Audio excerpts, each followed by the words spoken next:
திமுக சட்டத்துறையின் மாநில மாநாடு நடைபெற்று வருகிறது. இந்த நிலையில் அரசியல் சட்டத்திற்கு ஆபத்து வந்துள்ளதாக முதலமைச்சர் மு.க.ஸ்டாலின் குறிப்பிட்டிருக்கிறார். கூடுதல் விவரங்களோடு நமது செய்தியாளர் ரமேஷ் நம்மோடு இணைந்திருக்கிறார்.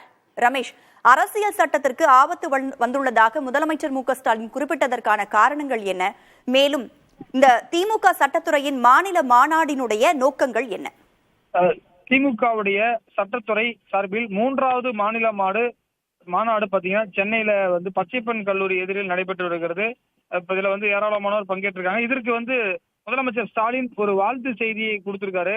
அதுல என்ன சொல்லியிருக்காருன்னா, கூட்டாட்சி தத்துவத்தையும் மத சார்பின்மையையும் சீர்குலைக்கும் வகையில மத்திய பாஜக அரசு கொண்டு வரும் பொது சிவில் சட்டம், ஒரே நாடு ஒரே தேர்தல், வக்பு வாரிய சட்ட திருத்த மசோதா ஆகியவற்றை கடுமையாக திமுக எதிர்த்து நாடாளுமன்றத்தில் போராடி வருவதாக தெரிவித்திருக்கிறார். மத்திய அமைச்சரால் கொண்டு வரப்பட்ட புதிய குற்றவியல் சட்டங்கள் நமது சட்டத்துறை தொடர்ந்து எதிர்த்து வருகிறது என சொல்லியிருக்காரு.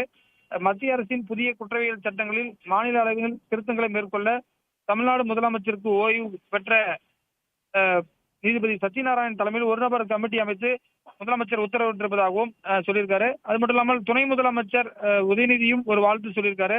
அதுல என்ன சொல்லியிருக்காருன்னா, 2009 திமுக கவர்மெண்டால அருந்தியர்களுக்கு 3% உள் இடஒதுக்கீடு வழங்கப்பட்டதாகவும், அது எதிர்த்து தொடரப்பட்ட வழக்கில உச்சநீதிமன்றம் அந்த இடஒதுக்கீடு கொண்டு வந்தது சரின்னு சொல்லிட்டு ஒரு வரலாற்று சிறப்பு மிக்க தீர்ப்பு கிடைச்சிருப்பதாகவும், அதற்கு திமுக சட்டத்துறை சிறப்பாக போராடியதாகவும் அவர் தெரிவித்திருக்காரு. தொடர்ச்சியாக இந்த மாநாட்டில் இன்று காலை துரைமுருகன், அமைச்சர்கள் ரகுபதி, பொன்முடி உள்ளிட்டோரெல்லாம் பேசினார்கள். தற்போது ஒரே நாடு ஒரே தேர்தல் குறித்த கருத்தரங்கு நடைபெற்று வருகிறது. இதில் உச்சநீதிமன்ற வழக்கறிஞர் கபில் சிபல், அதே போல தேர்தல் ஆணையர் குரேஷி ஓய்வு பெற்றவர் ஆகியோரெல்லாம் பங்கேற்றிருக்கிறார்கள்.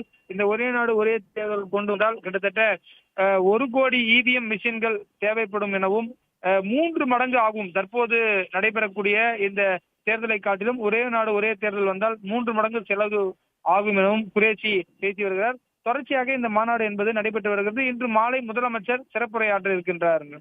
தகவல்களை வழங்கியமைக்கு நன்றி ரமேஷ்.